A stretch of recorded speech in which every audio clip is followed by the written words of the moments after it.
All right. Well, you will.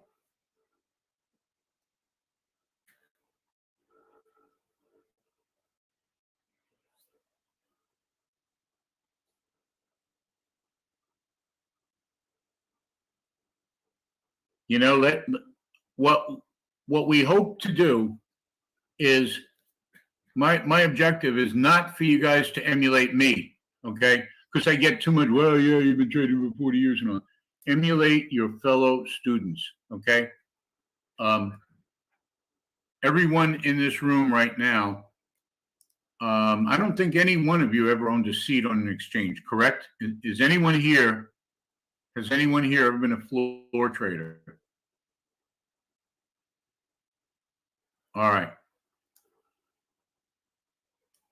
All right, and you haven't owned a seat. All right, good. And just, I don't want one person coming in, yeah, but the rest of you are, we're all professionals and I can't do this, or any kind of negative talk because, well, yeah, the other guy, if I say, well, look at the other people in the room, and they go, yeah, but they're professionals. No, you're all in the same boat. Hey, anybody want to throw in at least one of your main careers, whether it's gigolo, what's one thing that you did? For me, I would say truck driver. Although for me, there's a whole bunch. Mortgage broker, electrical engineer, house flipper, lineman. Look at the background, software engineers,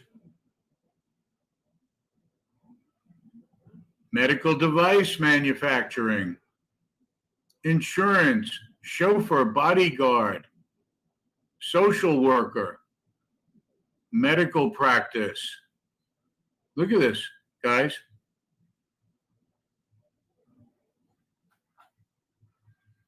Well, that's interesting. A telemedicine platform. So are your clients individuals or like, yeah, love it. Thanks for your service there, Tim. All these people these days. David, a test pilot. Fantastic. Wow. We have institutional clients, or are your clients individuals? Like medical offices, hospitals, or?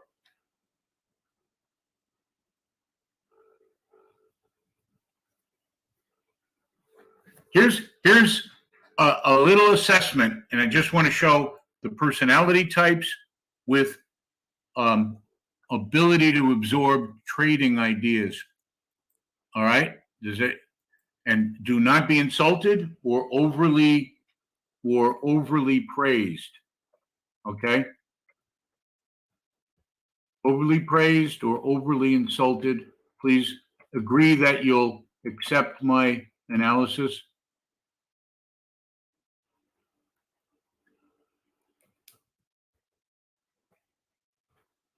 If I had to label the toughest group to train, and by the way, I've had numerous careers. So here's two things, guys. I have run a computer database service. I was the CEO and only employee. I set up databases for small businesses. That led to me becoming a controller. So I understand the financial side and the programming side. I've written 175 packages of software, including my, let's say, contact manager that I use. All right. So I know that side. I'm also a pilot. All right. Here's the deal.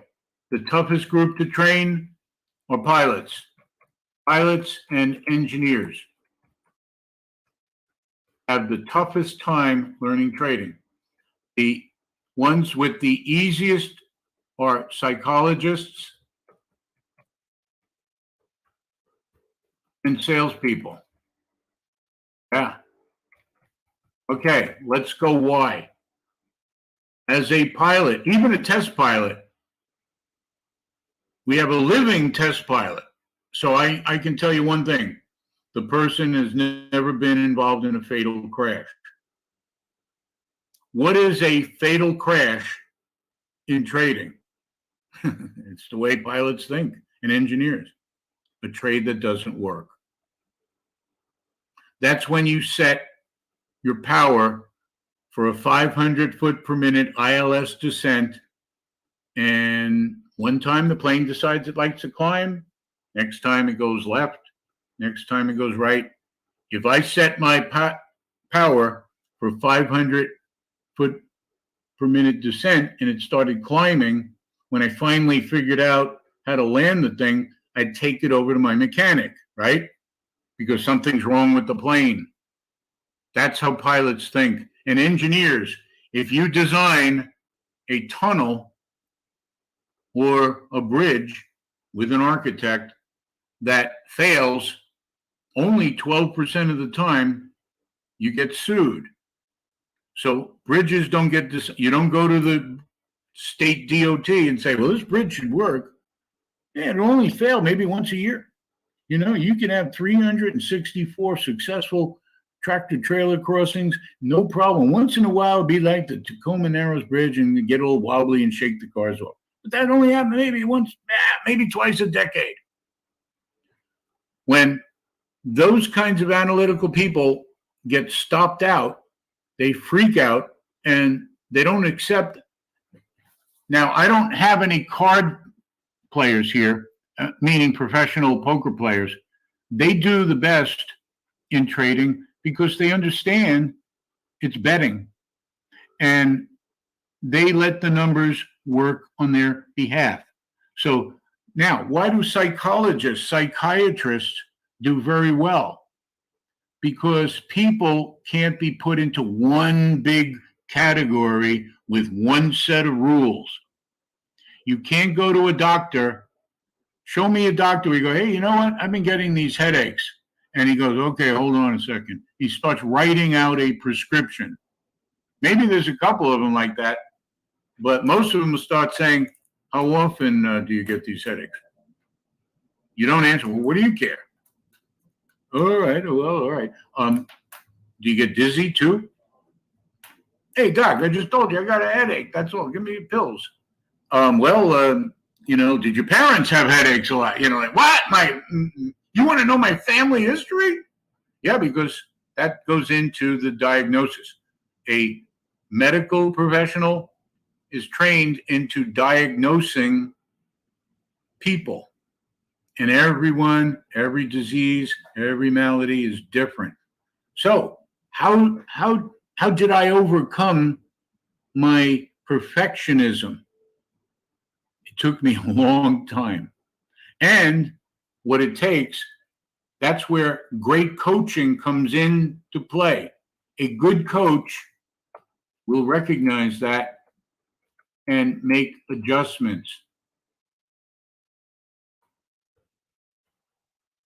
Recognize your weaknesses that you don't recognize.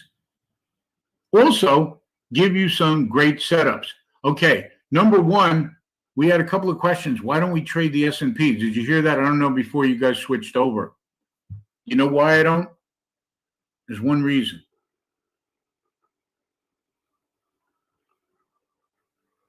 Anyone want to guess that reason why I could trade anything?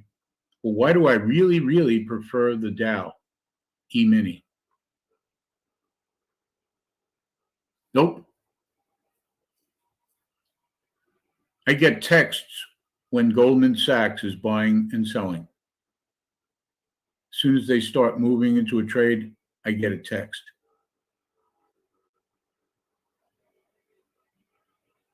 Not the whole company. Remember, the whole company is broken down into numerous profit centers. Yeah. And by the way, if anybody would like to get those texts, I can arrange for it. 50 grand a month, you'll get a text. We're buying right here.